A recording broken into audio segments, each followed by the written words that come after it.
Monsignor Paul Dujak, welcoming you to reflect upon Capernaum. Capernaum lies on the shore of the Sea of Galilee. In Jesus' time, this obscure fishing village contained a customs house from which Jesus recruited the tax collector, the apostle Matthew. Capernaum was also manned by a small garrison of Roman troops serving under a centurion. The poverty of the town is evident in the fact that the Jews could not build their own synagogue. The devout centurion built it for them. Jesus later cured his servant. It is this centurion who said he was not worthy to have Jesus enter under his roof. We repeat his humble profession before we come up and receive Holy Communion today.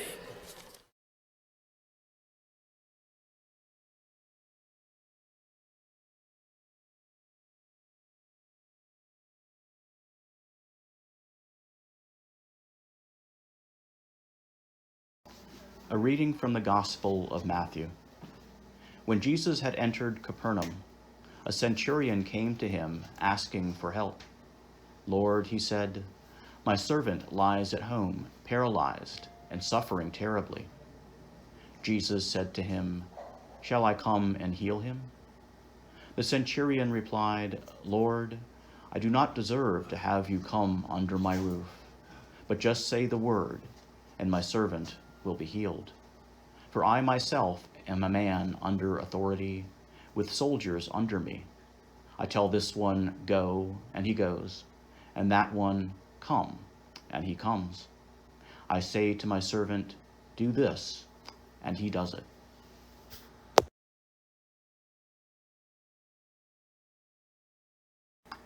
When Jesus heard this, he was amazed and said to those following him, "Truly, I tell you, I have not found anyone in Israel with such great faith. I say to you that many will come from the east and the west, and will take their places at the feast with Abraham, Isaac, and Jacob in the kingdom of heaven. But the subjects of the kingdom will be thrown outside into the darkness, where there will be weeping and gnashing of teeth." Then Jesus said to the centurion, "Go, let it be done just as you believed it would." And his servant was healed at that moment.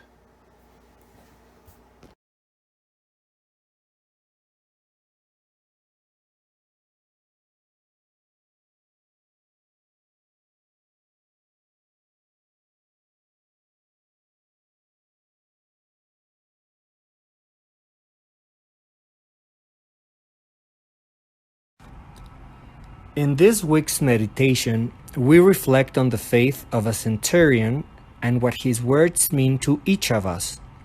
From Louis Verrocchio, at the Catholic Exchange, we bring you, "Lord, I am not worthy." Let's begin. "Lord, I am not worthy that you should enter under my roof, but only say the word, and my soul shall be healed." Each time we prepare to receive communion at Mass, we say these words and ask the Lord to heal not our servant, but our very soul, our inmost being. When saying these words, we're acknowledging that we're about to receive Him under the roof of our mouths into our bodies, the dwelling place of the soul. While this unusual language may feel uncomfortably distant compared to the incredible closeness we experience in Holy Communion, it's important to realize that these words are spoken in preparation for the divine encounter. Our response is intended to orient our thoughts to help us embrace the breathtaking reality of what is about to take place. Consider, if you will, this same experience in more earthly terms. Imagine your telephone rings one day and a voice on the other end says, "The Holy Father is coming to your house for a visit. He'll be walking through the front door in 5 minutes." How would you feel? In addition to being excited and thrilled at the prospect, you'd probably think, "Oh no, not me, not now, I'm not prepared. The house isn't clean enough. The furniture isn't good enough. I'm not well dressed enough," etc.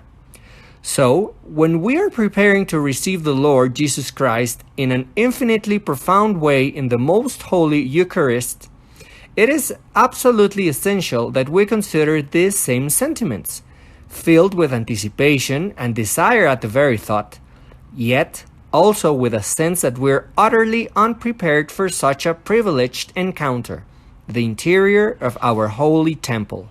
Our bodies are not quite clean enough. Our holiness is not yet refined enough. In the words of the centurion, we simply are not worthy. Before communion, it is fitting that we tell Jesus, just as the centurion did, that we recognize him as Lord and that we really are not worthy of having him so abide in us. But the centurion didn't stop there, and neither do we.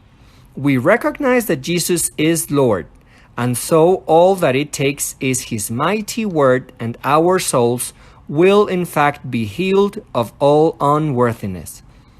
Reflect today on your own humility and trust. Can you pray this prayer with the same faith as the centurion? Let him be a model for you, especially every time you prepare to receive Jesus under your roof in Holy Communion. Lord, I am not worthy of you. I am specially not worthy of receiving you in Holy Communion. Help me to humbly recognize this fact, and in that humility, help me to also recognize that you desire to be with me anyway. Jesus, I trust in you.